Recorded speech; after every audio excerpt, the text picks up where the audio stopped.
اعوذ بالله من الشیطان الرجیم بسم الله الرحمن الرحیم. کتونکو دا وخت موږ د تحصیل چارباغ کلی علمگنج کې موجود یو. کتونکو څنګه چې تاسو ته پته سورځ مخکې په موږ باندې یو اپت راغلی د غلې په شکل کې چې انتې غټ غټه غلې وه. تقریبا اپرسوات چې هغې ټول والی دی څومره باغات دي فصلونه دي ټول چې دي هغې متاثره کړي بلکې تباه کړي دي. خو کتونکو څه وجه ده چې زموږ په سوات په عوامو باندې هر کال څه کلونه پس یو اپت راځي، که د سیلاب په شکل کې دی، که د اپریشن په شکل کې دی، که د زلزلې په شکل کې دی او که هغه د دې غټو غټو غلو په شکل کې دی.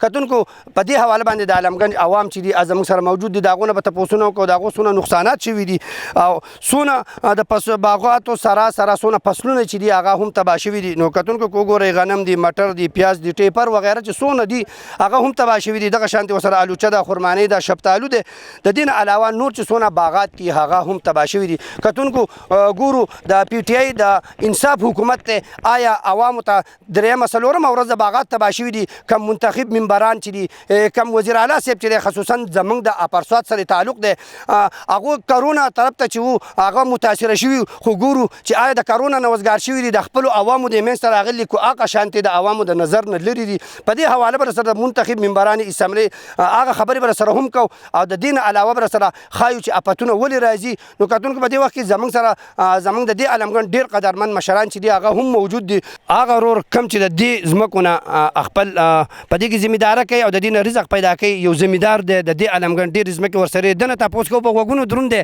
اواز به تیز درځي. خو چې څه وایي؟ السلام علیکم. وعلیکم سلام. ستاسو نوم دی؟ زما نوم سجاد علي. سجاد علي.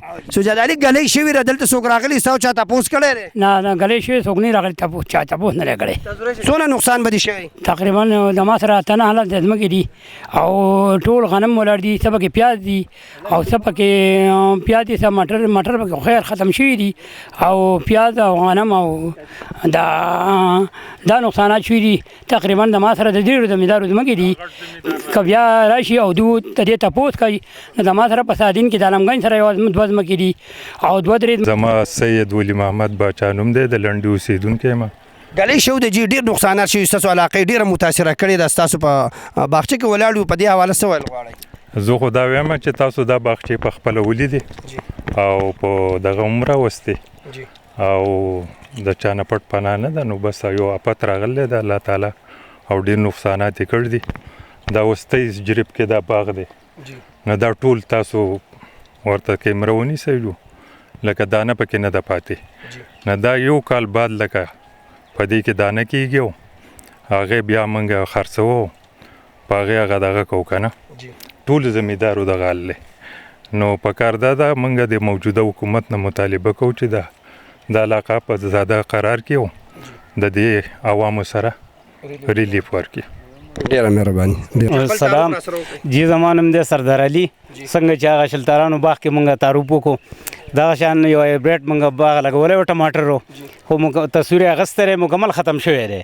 غنم ورسره دي هغه هم ختم شوي دي. داسې دا خو زموږ ملګري باغ دی او اخوا زموږ بل باغ دی، د هغه باغ او د دې باغ یو شانتې صورتحال دی.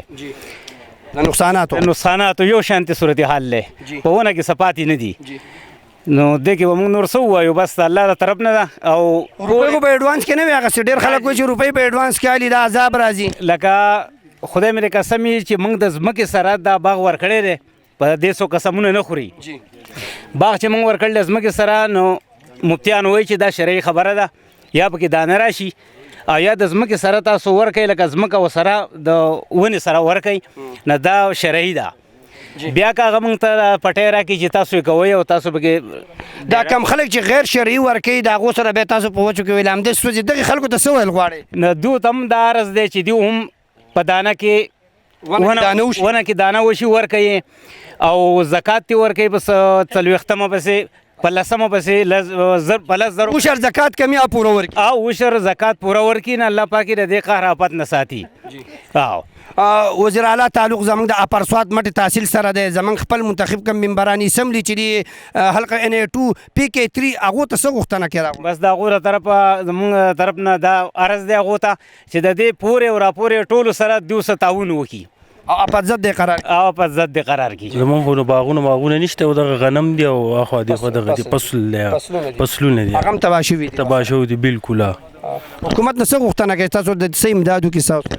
نو بس دغه شی چې څه ووایو نور که نه په دې کې د نورو ملګرو خبرې وکړې او تاسو هم ولیدو که نه نو دغه حل دی موږ وایو چې د غریبانو خلکو سره پکې کومک وکړی شي. او داسې د غنمو حالات والي غنم ډېر خراب شوي دي او باغاتو د الوچې او شلتانانو تقریبا ډېر زیات خراب شوي دي او داسې په سادینونو کې زموږ د هغه دي غنم دي باغونه دي هغه هم ټول خراب شوي دي. څه غوښتنه کوي حکومت نه؟ زه خو دا غوښتنه کوم انشاءالله چې وزیر اعلی صاحب هم زموږ دی د سوات دی که نه او حیدر علي صاحب هم دی نو دوی دا غوښتنه کوو چې زموږ څه دې کې څه لږې ډېرې هلې ځلې وکړي خامخا علاقه د آفت ضد د قرار کړي. او جی